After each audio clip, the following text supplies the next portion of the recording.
President Donald Trump is so desperate for positive news about himself that helps paying White House Director of Rapid Response Andy Hemming $89,000 to find good stories. As the most recent CNN poll reveals, only 1 in 4 Americans trust Trump's White House for basic information. The numbers show that even Trump's own supporters don't believe what he's saying. The numbers make the Trump agenda much more vulnerable, as his coattails aren't strong enough to carry members of his own party. Politico cited public disclosures on the salary of the 31-year-old Hemming. However, news that he spends his days scouring radio, television and the web for stories that celebrate the Trump agenda came from Trump's own allies. The gossipy commander-in-chief has demanded that his staff defend him on accusations that he won the popular vote, despite coming up 3 million short. He's launched a commission to try and prove he actually won the majority of Americans. He's gotten into fights over his inaugural crowd size. He has also demanded unflattering photos of him be deleted and mandated fake copies of a non-existent Time magazine cover story be displayed in his properties. The moody leader often takes to Twitter to defend himself or attack foes, only to have the tweets backfire.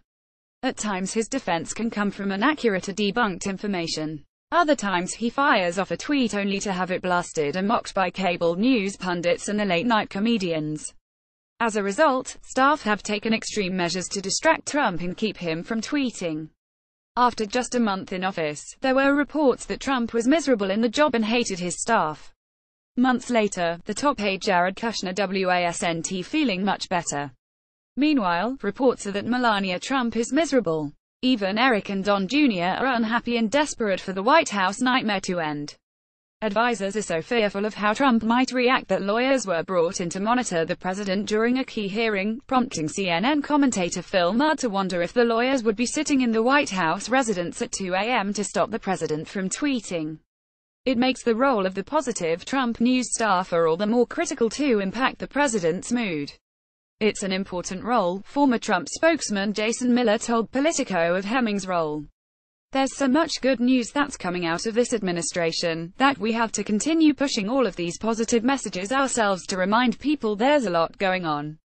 Andy does an incredible job of finding those hidden gems and trying to amplify those positive messages, said Press Secretary Sarah Huckabee Sanders.